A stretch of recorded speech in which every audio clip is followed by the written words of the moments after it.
begin the Ezra Hashem Yisbarach with Perek Shishi, the sixth Perek in Hilchos Ishut, the laws of marriages, which is in Sefer Nashim, the book of women, which the Rambam in this Perek discusses, as he continues the theme regarding that of Kiddushin, general parameters of that, specifically that of stipulations of conditions, which in this Perek, the Rambam specifies the laws of conditions, which has 4 criterion to that. The concept of masna mashakas b'Torah, which is someone makes a stipulation, a condition which contradicts Torah law. The laws of stipulation as they apply specifically to monetary law, and the laws of me'achshav and almanas. Those when you make a condition, when you say from now and on condition, is different than in general a stipulation. So the Rambam begins halacha aleph, where he opens up with the 4 conditions that are necessary for a condition to halachically be considered as a condition, which would then be a prerequisite for the conditions to be fulfilled. As the Rambam says, Hamakadosh al Tanai. Someone does a condition, he betroths a woman on condition. For example, let's say he tells a woman, if you give me 200 zuz, you're going to be engaged to me with this dinar. So in the Skayma Tanai, if the condition is fulfilled, Mukadesh, then she's engaged. Vimla, but if not, in the Mukadesh, she's not engaged because it was based on the condition. And says the Rambam, Bein Shiyat Tanai min Ish, whether this condition is from the man's side, meaning for his benefit, Bein Shiyat min Isha, whether it's going to be from the woman's side, either one, no matter whose benefit it is, the condition was stipulated, and that has to be fulfilled for the condition to go through. Now, says the Rambam, B'chol Tanai Shabba'olam, and any condition in the world, Ben B'kedushin, Ben B'gerushin, whether you get engaged, whether you get divorced, Ben B'mekech, Ben B'memka, whether regarding a purchase, whether regarding a sale, Ben B'shar Dinam, whether regarding all other monetary laws, let's say for gifting. The laws of Tanai require 4 conditions in the laws of conditions. It has to have 4 criteria. Says the Rambam halacha beis. These are the 4 conditions in the laws of conditions. 1, sheyakafel. It has to be doubled. And in that double, which is if yes, then yes, if not, then not, in that double, the second criterion is the positive has to be kain love before the negative, meaning first what will happen if yes, and then if not, then what will not be. Third of all, that the stipulation has to be before the action. Rambam is going to explain his opinion of what that means, that the stipulation has to be before the action. And number 4, the condition has to be something that could be fulfilled. Says the Rambam, and if the condition is missing one of these 4 criterion, so the condition is nullified, as if there is no condition, rather, the action that you're doing, which is the Kedushin and Gerushin, will automatically happen. Or the sale or the purchase will automatically happen, as if no stipulation happened at all. Since the condition was missing one of the 4 prerequisites, and all these 4 conditions are learned out from the stipulations that Moshe Rabbeinu said to the children of the tribes of Gad and Reuben, as the pasuk of Midbar Lamed Beis, that if they go and they help fight, then they'll get the area of Abel Yarden. But there was these 4 criterion, and if you have all these 4, then that's going to be a valid condition. As the Rambam continues, Halacha Gimel Ketzad, how is this so? So if someone says to a woman as follows, if you give me 200 zuz, so this is his condition, so then you'll be betrothed to me with this dinner that I'm giving you right now. Now, if you don't give it to me, you're not going to be engaged to me. So here was a Tanai Kafel. He said first, yes. So there he had, besides the fact that it was a double, if yes, yes, and if not, not, he also had his yes before the no. And after they had made the condition, then he gave her the money. So first was the stipulation, and then was the maisa. That's condition number 3. So the stipulation is fulfilled, meaning there is a valid stipulation over here. There's a condition that has to be fulfilled because it's also something which had condition number 4 that she could fulfill. She could give him 200 zuz. Okay, so she is a woman who's betrothed on stipulation, meaning if she gives him the 200 zuz, then she's engaged. If she doesn't give him, she's not engaged, because again, you're limited to the stipulation. That's because this case had all 4 conditions. But Allah Adal, now that Ram goes through to show what happens if you're missing any one of these 4. But let's say he tells her, okay, you're engaged to me with this dinner. The nasna dinner biyada. and he gives her the dinner in her hand. Then v'hishel matanai, then he completes his stipulation, meaning after he gave her the kedushin money, or then he stipulates and he says, I just want you to know something. Im titnli masayim zuz. If you give me 200 zuz, then then you're engaged. If you don't give it to me, you're not going to be engaged to me. So harei hatanai batal. So the stipulation is null and void, as if there's no stipulation, even though it's a tanai kafel, and even though you did the hein koidim lulav, and it's something that could be fulfilled. You're missing one of the four.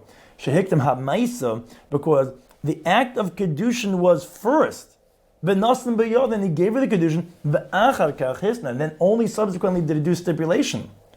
Now, the chiddush in this is, even though everything was within the amount of time that you could say Shalom Alecha Rabbi, which is usually the time frame that you could still consider as if it's one contiguous element, here we're not going to say that. Or the Harezim Mekadesh is miyad, she's immediately engaged. And she doesn't have to give him anything. It's like as if there's no stipulation because here the Maisu is before the Tanai. No, you have to have the Tanai come la Maisa.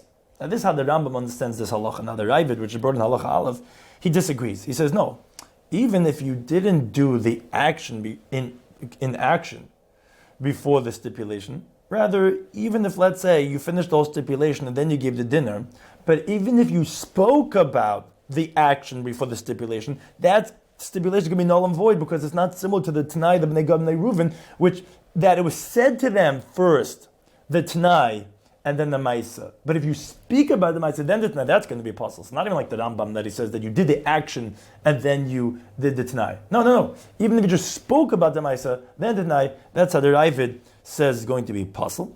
That's how the Taisus learns the Masechtas Kedushin. However, the terminology of the Mishnayos and the Gemara, in many places I mentioned Tanai, does sound like the way the Rambam learns. That's talking about that the actual action was done before the Tanai was stipulated. So Rambam continues halacha. So that's if you're missing that one of Tanai Koim Lamais. V'chein, so too, Imam Allah, let's say, tells her, you give me 200 zuz. Hadet Mekadesh Lebedin is that you'll be engaged to me, betrothed to me with this one dinner.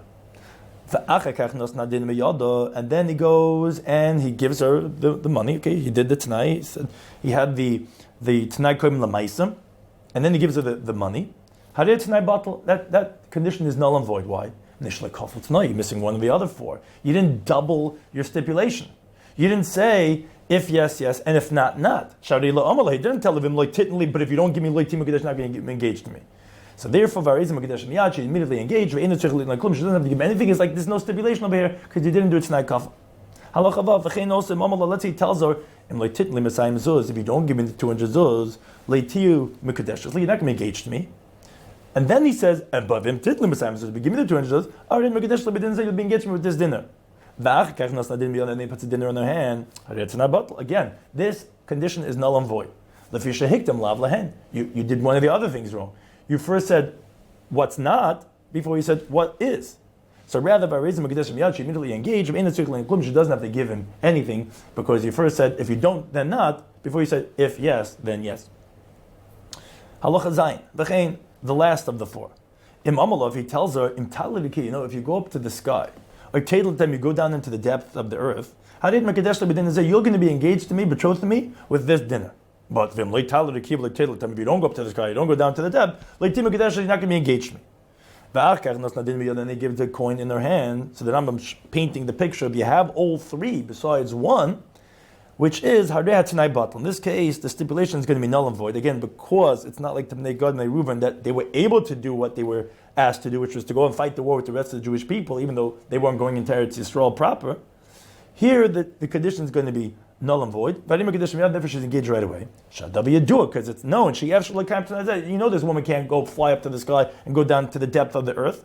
So, but he's just playing around with her. He's only exaggerating, just trying to what's called to chepa her, that, with foolish words. There's and just mocking and playing away, and therefore it's not a valid stipulation, and rather it's going to be an automatic kedushin or gedushin, whatever it is that he's saying, because it's missing one of the four criterion of that has to be something that she could do. Okay, now the Rambam goes in a related vein, because we're saying it has to be something that she could do. What's if something that she technically could do, but halachically can't not do, because the Torah makes it forbid? It's halacha ches. Let's say he stipulates with something she could do. But the Torah says it's forbidden. Let's say he says to the woman, we'll get engaged or you'll get divorced. Eat forbidden fats, eat blood, which the Torah says you're not allowed to. And you'll be engaged to me with this dinner, which is, Rambam's again pointing out, we have Tanai Korban L'maisa, he's saying Hein Koidim L'lav, which he's saying right now. Ve'im Loi Teichel, and he's doing Tanai Kafel, it's saying both, if yes, yes, and not. If you don't need Teichel B'dam, the Tima Gadesh, not going to be engaged. Or Im Teichli Basa Chazah, if you eat meat of swine, this is your divorce document. Ve'im Loi Teichel, if you don't need it, Loi Yigit, it's not going to be a divorce document. After that he stipulated, so you're doing the Tanai Koidim L'maisa, then Nosna Dinor Get B'yad, and he puts the coin or the get in her hand. Harei HaTanai Kaim. So the Rambam, the stipulation is a valid stipulation. It depends on the stipulation. Now, if she violates and she eats this forbidden thing, okay, then Timu Gadesh Megadesh, then she'll be engaged or divorced. If she doesn't eat it, not going to be engaged, not going to be divorced. And says the Rambam, in other words, here we don't say, what do you mean? There's another element over here, that he's stipulating in contradiction to what the Torah says. How can you make a stipulation that she's going to eat chazer or eat dam? So that itself should nullify the condition as if it's not a valid condition. No, it's not true.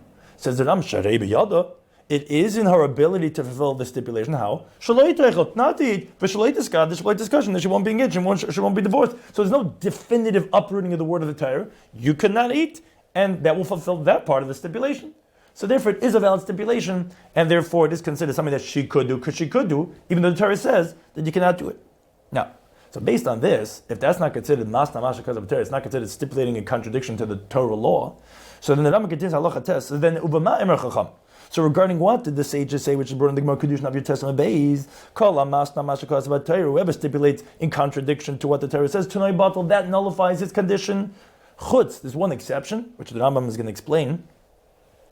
Regarding monetary law, then the stipulation is valid. For example, let's say he engages a woman on the stipulation that he doesn't have to provide for her clothing, which is a monetary obligation. Then, even though it's contradiction to what the Torah commands, it is a valid condition. But besides monetary law, for everything else, the stipulation is invalid. But what is that case if the previous halacha was not such a case?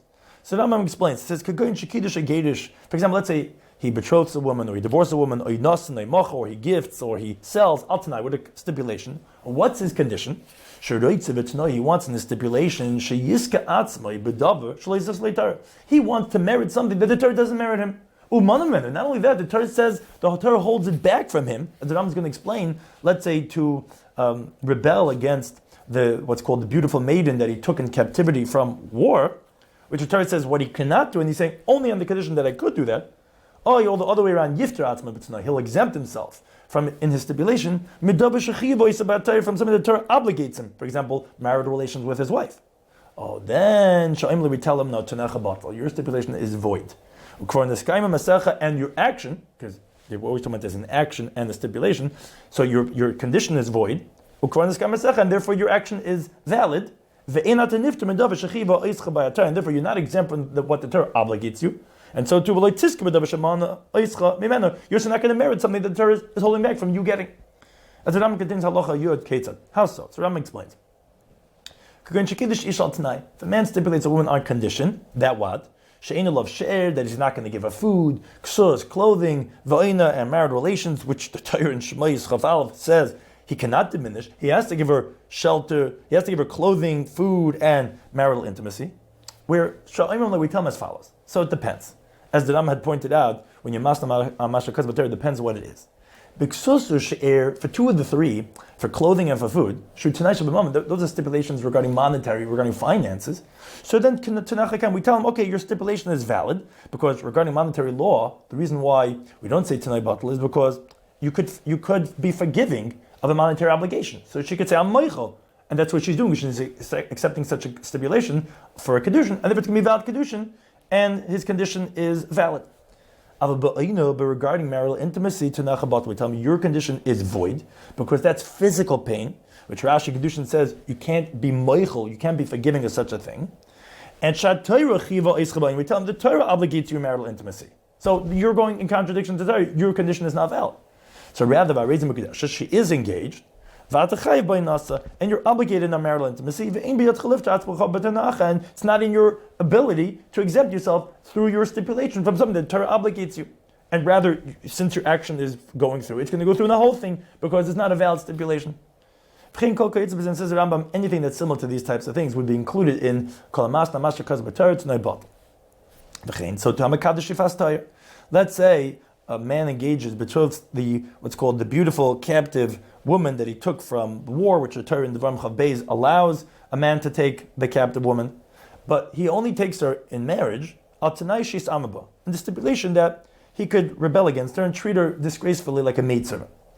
So the halacha is Harizim Mukadeshes. She is betrothed, which he did, but he's not allowed to go ahead and treat her disrespectfully. Because the Torah prevents him, holds him back from mistreating her, like it says, that you afflicted her after he cohabited with her. And so too, so you can't hold back from something that you have to do. And not because of a stipulation, could he be yisked, could he gain something? The Torah is holding him back. Rather, his stipulation is null and void. And the logic for this is the Rambam Mishneh says, because if from his obligation of oina to his wife, he cannot exempt himself and the stipulation is void, for sure he can't get something that the Torah says you're not supposed to get. Anything that's similar to this, for example, if he sells his daughter and he stipulates with the master that he's selling his daughter as a slave to, only on condition that he cannot do yid, which is marrying her, which the Torah says that he could, again, is not a valid stipulation, and the stipulation is considered null and void. Halacha Yud Aleph. Hisnali isha b'shas kedushin and b'shas gerushin. Let's say he makes a stipulation on the woman at the time of the engagement or the time of the divorce. And this is continuing the theme regarding what the Torah says is forbidden. Shetiboy lavia, that she should have cohabitation with her father, or lachir, to her brother, or libna, or to her son, or any type of arayis, erva, that she's biblically prohibited to have relations with. So here the Rambam says, this is unlike what we had said previously, regarding when he says, if you eat chaylav or dam, where that is a valid stipulation. Here, for these arayis, it's not. It's like as if he stipulated that she should go fly up to the sky, or should tell them she should go down to the depth of the world. Utanai batal, and here his condition is void. Why? Why is this different than the case of eating chaylev? Because there we said it is biyada. It's not there, but she could do it. Here, she'im biyada. Here it's not in her hand. Sheyavru acherim, because it's a two-partner thing. Here, it's not in her hand that sheyavru the others to violate v'yavoyal erva, and that they'll have relations with her, who she's an erva on them. So even if she's going to agree to sin, they're not going to agree. It comes out that he stipulated with her something that it's not in her, at least, abilities to make it happen. So therefore, that's going to make that it's like flying up to the sky, which is missing one of the four conditions for the laws of Tanaim. And all things that are like that's going to be null and void. On a halachid base, which is similar but different, but let's say he stipulates on her, okay, we'll get engaged or divorced.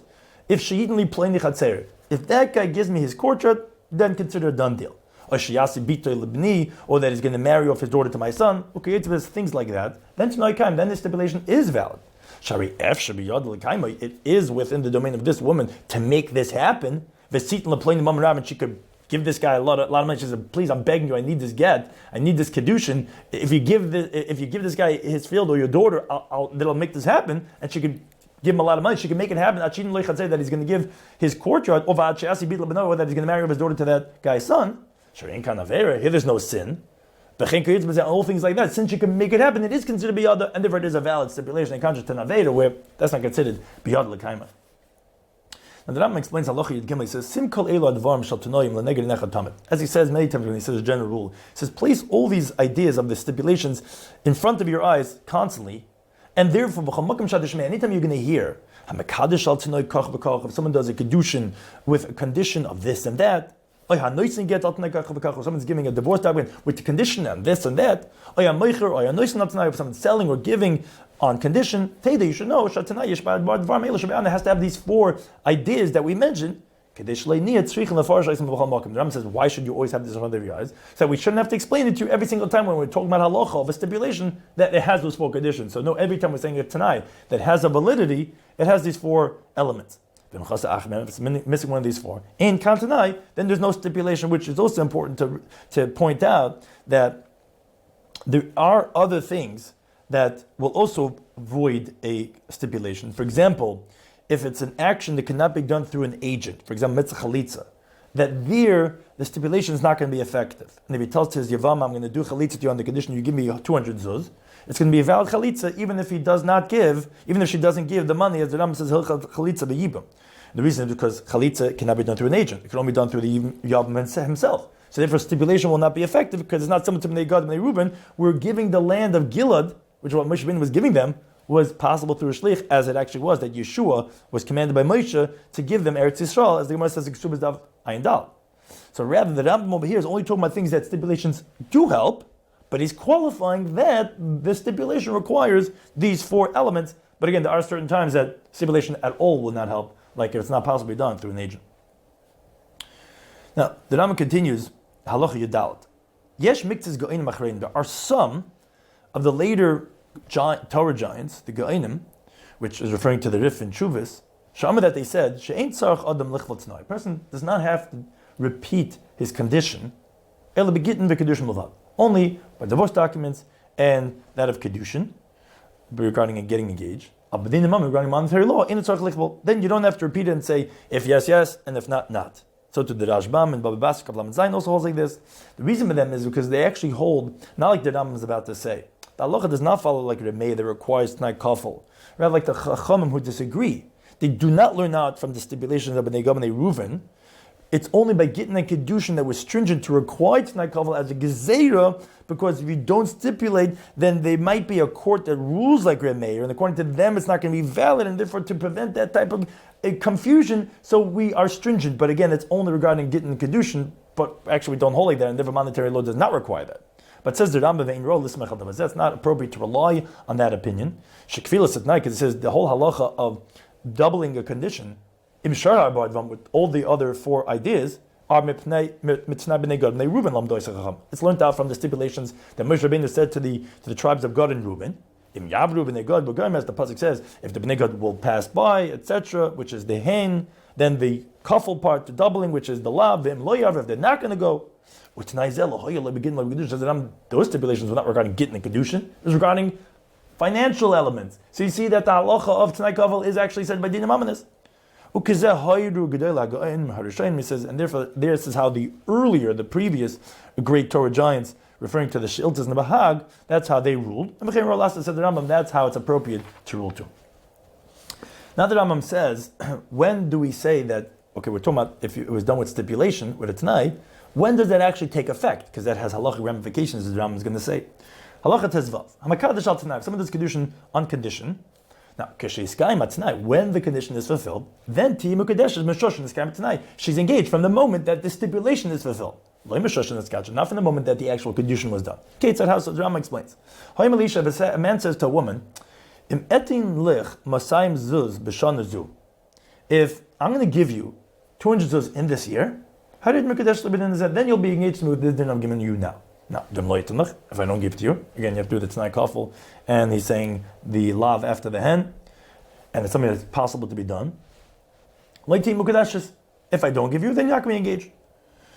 And he's doing this Tnai Koidim Lamaisa, he's saying, and then Menas Nadin Liyada Bit Nisan. Then he gives her and this was done in Nisan, and then he gives her right then, when he says it, he gives her the coin in Nisan. But then the stipulation wasn't done yet. Then,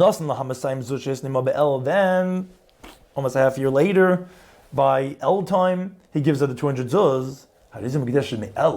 Says the Rambam, she only engaged from then, from El, when the condition was actually fulfilled. Oh, lefikach, therefore there's a ramification. Another man betrothed her before the first man's condition was fulfilled, sometime during Nisan and El, she's engaged to the second man. Because the first guy's condition was only done in El, and this guy beat him to it sometime in, let's say, Av.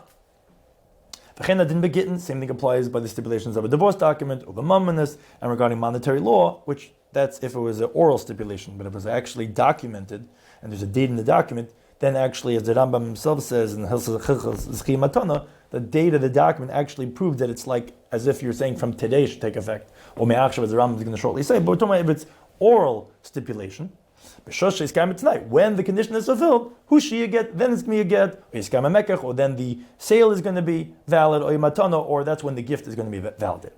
Now, halacha tezayin, the Rambam qualifies this and says, when do we say this, that it's only going to be validated when the condition is fulfilled, is b'shah yasham tanai. Yeah, there was a condition. V'lo yom ma'achshav. They didn't say, but from now. But if he says to her like this, you're engaged to me me'achshav from now, but then with this din that I'm giving you right now. Im eten lech masayim zuz, that I'm going to give you 200 zuz. Well, achazman, yeah. 5 months later, nos lo masayim zuz, he gives her 200 zuz.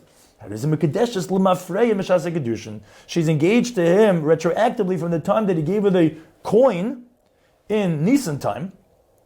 Even though the stipulation was only done 5 months later, at a later time. Because he said, so therefore, if the second one engages her before the first one's stipulation is done, but subsequently he does his stipulation, she's not engaged to the second one, because she was already engaged from the first one retroactively. Same thing applies to the laws of divorce documents and regarding monetary law. Now, Halach Zayin, the Rambam says, moreover, it says, Kol Eimer me'achshav. Whoever says, like we said, from now, lo yitztarch, he doesn't have to even fulfill the other conditions of the prerequisite for the laws of stipulations. Lo yitztarch lichvatunoi, doesn't have to repeat his condition.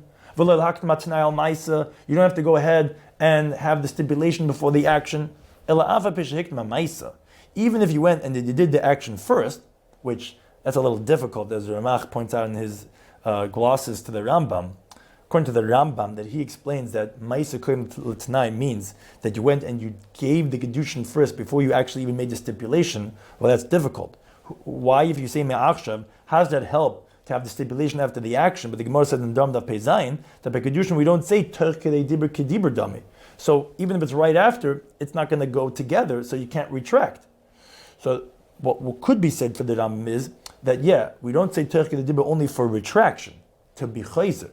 But for stipulations, we actually would say, and therefore, Tanoi Kaim, since you said Me'achshav, then, and the Rambam is going to explain this in the next halacha, what's the difference if you say Me'achshav, but you don't have to have all these other conditions, these preconditions for the condition, and even if you didn't do Tanoi Kaf, and even if you did the action first, Tanoi Kaim, it's going to be a valid stipulation.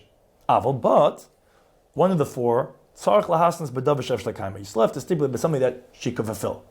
And if he stipulates something that she cannot fulfill, so that's just like pushing her away with words, exaggerations, and that's not considered as a valid stipulation. Now, this is not limited to just if you say ma'achshav. Whoever says amanos on condition, it's like you're saying that it should take effect from now, because his intention is now should be the action should be fulfilled on the condition that you fulfill the tonight. But it's saying it's now on the condition. Therefore, Amanas is the same thing. You don't have to double the stipulation. But you don't have to have the tonight before the Maisa. And the Rambam explains Ketzar. How is this so? So he says, let someone says to a woman, you are betrothed to me. Amanas technically Masayim Zuz, on the condition that you give me 200 zuz. Or Hariza Kitach, this is your get. Amanasha titli Masayim Zuz, on the condition you give me 200 zuz. Or Hariri Chatzazun, the son of Matana, this courtyard is given to you as a gift. Amanasha titli Masayim Zuz, on the condition you give me 200 zuz. So he's saying, Amanas, Hariri Tnoi Kaim, so the stipulation is a valid, meaning it's only going to happen if Viniskadsha, she can be engaged, or Nisgarsha, she can be divorced, or this person is going to marry the courtyard. But for him, Masayim Zuz, meaning you have to have the stipulation if they give the 200 zuz. If they don't give it, then she's not going to be engaged, not going to be divorced, or she's not going to marry in the courtyard. Now, so Rambam explains now why this is. Didn't we say it has to have these four elements? It says, now even though he didn't double his condition, and even though the action was done before the stipulation was said, and because he first did the action, he first gave the kedushin, or he gave the get in her hand, or this guy already took possession of the courtyard, and only subsequently did he complete his stipulation, why don't you need it? Says the Rambam, the reason is because when you say ma'achshav or amanas, which is like ma'achshav, when the condition is fulfilled, tishkazay b'chatzi, you know when this person merits in the courtyard, or if it's skadishu that this woman's going to be engaged, or if it's going to be divorced, it's mishor rishayna, as we pointed this out before, and here's where it has another significance, it happens from the first moment Shabanaisa Maisa when the action was actually done. So therefore, it's as if that there was no stipulation at all. In other words, you don't really need the stipulation to be such a strong Tanai. Because, like we said, all these four conditions that you need to have in the laws of conditions, which you learn from the stipulation of Moshe Rabbeinu made with Bnei Gad and Reuven, there was talking about stipulation that you say if, which the Ravid elsewhere explains that a stipulation of almanas or me'achshav, since there is the possibility that the action will happen right now, for example, if you fulfill the condition, so it comes out that the stipulation is not a nullification of the action, so therefore you don't have to double the condition or all the other specifics that we had of the four things. Because in contrast, when you say which the stipulation is really coming to nullify the action, because he's saying, you're engaged to me, and he gives it the kedushin. So really, it should take effect right away. But then the stipulation is coming to uproot the first things that you said. Because he's saying, if you give me the 200 zuz, according to that even if she gives him, it's not taking effect right now, only rather, as we said, when the Tanai is actually fulfilled. So that's really a nullification of the action, which should have been when it happened. So then you have to strengthen the stipulation because it's coming to uproot the original Maisa, so that requires all the four Tanoim. But over here, where it's not a nullification because it really is happening right now, and as we actually said, it even happens retroactively, so therefore, it doesn't have to be such a strong Tanai, because it's not doing such a strong thing like uprooting the Maisa, and therefore, like the Rambam says, it doesn't require to have the Tanai Kafel, it doesn't require to have Tanai Kaim LaMaisa.